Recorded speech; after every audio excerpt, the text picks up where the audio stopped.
या आपने कभी सोचा है टाइम असल में क्या है? क्या वो घड़ी की टिक टिक है, या कैलेंडर पे बदलता हुआ दिन और साल, या सूरज का आना जाना, या दिन रात? ये सब तो वक्त के नापने के तरीके हैं। तो असल में वक्त क्या है? इमेजिन करें, अगर यूनिवर्स में कोई मोमेंट ही नहीं होती, कोई स्टार्स नहीं, कोई एटम मूव नहीं करता, क्या फिर भी टाइम एग्जिस्ट करता? अगर मैं बोलूँ कि वक्त एक फिजिकल चीज़ है, आपका पैदा होना, बड़ा होना और मरना सब एक ही स्पेस टाइम फैब्रिक में मौजूद है। किसी रील फिल्म की तरह आप जब चाहें अपनी ज़िंदगी के किसी भी हिस्से में जाकर उसे जी सकते हैं। तो आप क्या मानेंगे? अगर कल और आज एक साथ एग्जिस्ट करते हैं तो हम सिर्फ अभी को क्यों महसूस करते हैं? हमें फ्यूचर क्यों नहीं पता?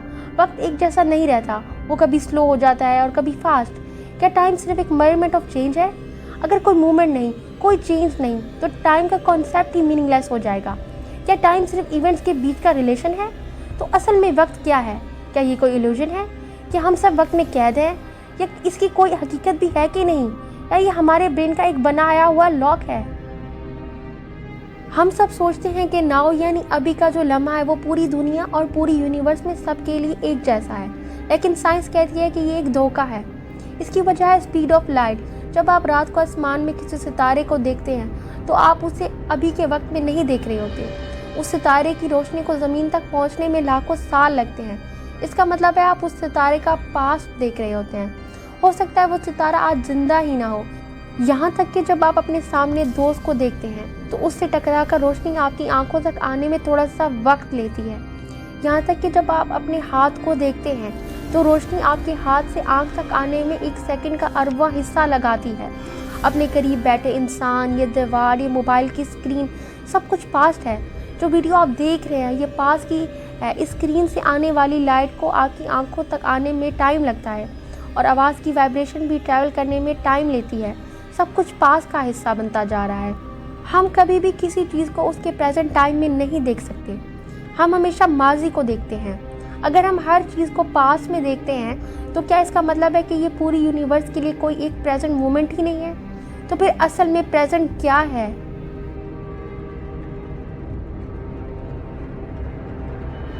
पिछले सवाल का जवाब एल्बर्ट आइंस्टाइन ने दिया था।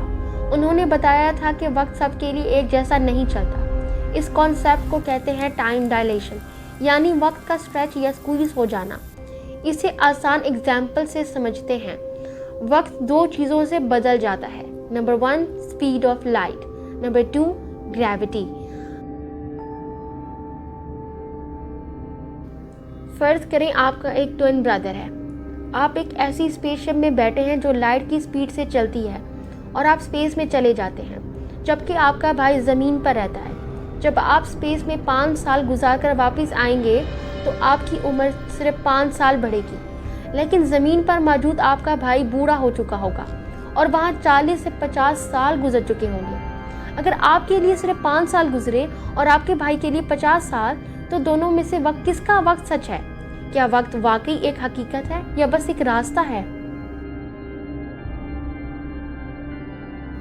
अगर स्पीड बढ़ने से हम फ्यूचर में जा सकते हैं तो क्या हम माजी में भी जा सकते हैं? अगर हम किसी तरह पास्ट में चले भी जाएं तो फिजिक्स में एक बहुत बड़ा मसला खड़ा हो जाता है, जिसे ग्रैंडफादर पैराडॉक्स कहते हैं। इसे हम एग्जाम्पल से समझते हैं। फर्ज करें आप एक टाइम मशीन में बैठे हैं और माजी में चले जाते हैं। वहाँ जाकर आप अपने ग्रैंडफादर को मार देते हैं जब वो छोटे बच्चे थे। अगर आपके ग्रैंडफादर बचपन में ही मर गए तो आपके फादर पैदा ही नहीं हुए, और अगर आपके फादर पैदा नहीं हुए तो आप खुद कैसे पैदा हुए? और अगर आप पैदा नहीं हुए तो फिर टाइम मशीन में बैठकर माजी में ग्रैंडफादर को मारने कौन गया था?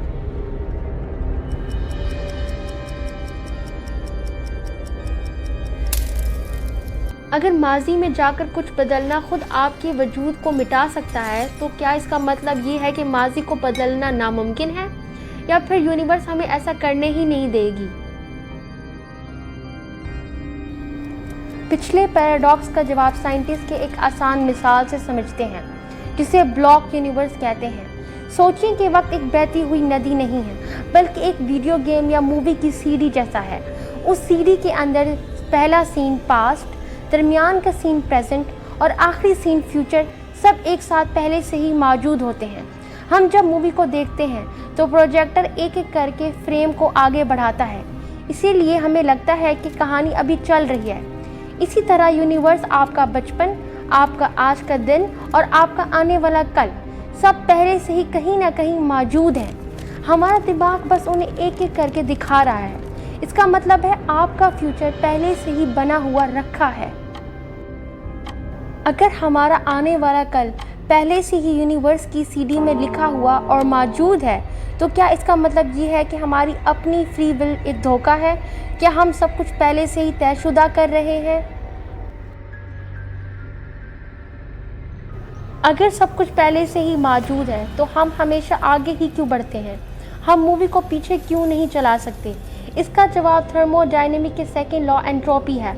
एंट्रोपी का मतलब है चीज़ों का बिखरना, यानी तरतीब से बेतरतीबी की तरफ जाना।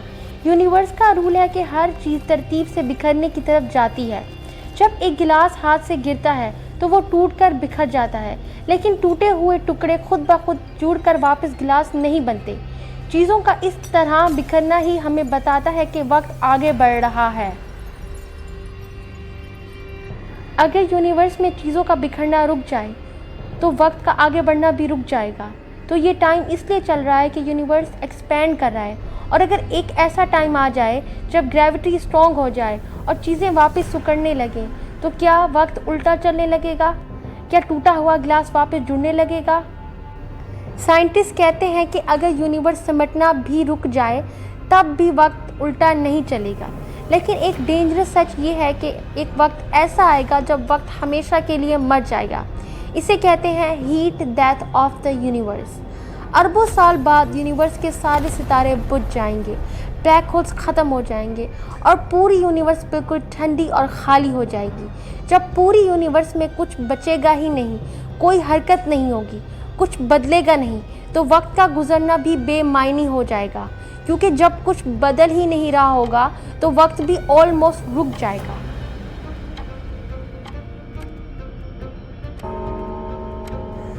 अगर किसी जगह पर कुछ भी ना बदल रहा हो और सब फ्रीज हो जाए तो क्या वक्त चल रहा होता है? अगर कोई देखने वाला और नापने वाला ही ना हो तो क्या वक्त का कोई वजूद बचता है? इसका जवाब ये है कि वक्त का एक बहुत बड़ा हिस्सा हमारे दिमाग के अंदर होता है।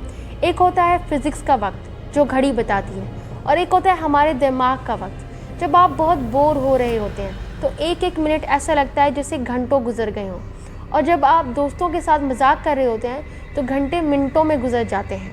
जब हम डरते हैं या कोई एक्सीडेंट होता है तो हमारा दिमाग बहुत ज़्यादा डिटेल सेव करता है, इसलिए हमें लगता है कि वक्त आहिस्ता हो गया था। इसका मतलब वक्त सिर्फ बाहर नहीं है, ये हमारे दिमाग का बनाया हुआ एक एहसास भी है। अगर वक्त सिर्फ हमारे दिमाग का एक एहसास है तो जब इंसान मर जाता है और दिमाग काम करने बंद हो जाता है तो क्या उस इंसान के लिए वक्त हमेशा के लिए ख़त्म हो जाता है, या वो वक्त की कैद से आज़ाद हो जाता है? वक्त क्या है? ये सवाल जितना आसान लगता है उसका जवाब उतना ही मुश्किल है। ये दुनिया का सबसे बड़ा और सबसे खूबसूरत राज है। ये हमने माजी की यादें देता है, हाल में जीना सिखाता है और फ्यूचर के ख्वाब दिखाता है। हम इसे देख नहीं सकते, पकड़ नहीं सकते, लेकिन इसके बिना हम कुछ भी नहीं हैं। आपको क्या लगता है, क्या वक्त वाकई यूनिवर्स का कोई डायमेंशन है या सिर्फ हमारे दिमाग का बनाया हुआ एक वहम? हज़ारों सालों से इंसान टाइम को समझने की कोशिश कर रहा है। हमने कैलेंडर्स बनाए, क्लॉक्स बनाई, एटॉमिक क्लॉक्स तक बना ली जो बिलियंस ऑफ सेकंड में सिर्फ एक सेकंड की गलती करती है। लेकिन जितना हम टाइम को मेजर करते गए उतना ही वो समझ से दूर होता गया। आज भी साइंस के पास हर सवाल का जवाब नहीं है। हम जानते हैं ग्रेविटी टाइम को स्लो कर सकती है, स्पीड टाइम को बदल सकती है, एंट्रोपी हमें वक्त का डायरेक्शन महसूस करा सकती है। लेकिन टाइम असल में है क्या? क्या वो यूनिवर्स की बुनियादी चीज़ है या सिर्फ एक इल्यूजन जो हमारा ब्रेन चेंजेस को समझने के लिए क्रिएट करता है? शायद हम कभी इसका फाइनल जवाब ढूंढ लें, या शायद ये वो मिस्ट्री है जो हमेशा मिस्ट्री ही रहेगी। और अब मैं आपसे एक आखिरी सवाल पूछना चाहती हूँ। इस वीडियो के शुरू होने से पहले वो अभी कहाँ गया? जिस मोमेंट में आपने पहली लाइन सुनी थी वो मोमेंट कहाँ चला गया? क्या वो ख़त्म हो गया या वो अभी भी कहीं एग्जिस्ट करता है और सिर्फ आप उस तक वापस नहीं जा सकते? शायद हर लम्हा जिसे हम खो चुके हैं यूनिवर्स के फैब्रिक में हमेशा के लिए लिखा हुआ है और हम बस उन लम्हों को एक के बाद एक एक्सपीरियंस कर रहे हैं। या फिर शायद टाइम नाम की कोई चीज़ ही नहीं है, सिर्फ चेंज है और हमारा दिमाग उस चेंज को एक कहानी की तरह महसूस करता है। अगर ऐसा है तो हम टाइम के अंदर नहीं जी रहे, टाइम हमारे एक्सपीरियंस के अंदर जी रहा है और हो सकता है यूनिवर्स का सबसे बड़ा राज किसी ब्लैक होल के अंदर, किसी गैलेक्सी के पार या किसी और डायमेंशन में ना हो, बल्कि हर उस सेकंड में छुपा है जिसे हम बिना सोचे गुजार देते हैं। क्योंकि सबसे बड़ी मिस्ट्री ये नहीं है कि टाइम क्या है, सबसे बड़ी मिस्ट्री ये है अगर टाइम वाकई एग्जिस्ट ही नहीं करता तो अभी हम किस चीज़ का एक्सपीरियंस कर रहे हैं। Think about it, because sometimes the deepest mystery are not hidden in the stars, they are hidden in the seconds we never question. Eyes on universe, every second is writing your story.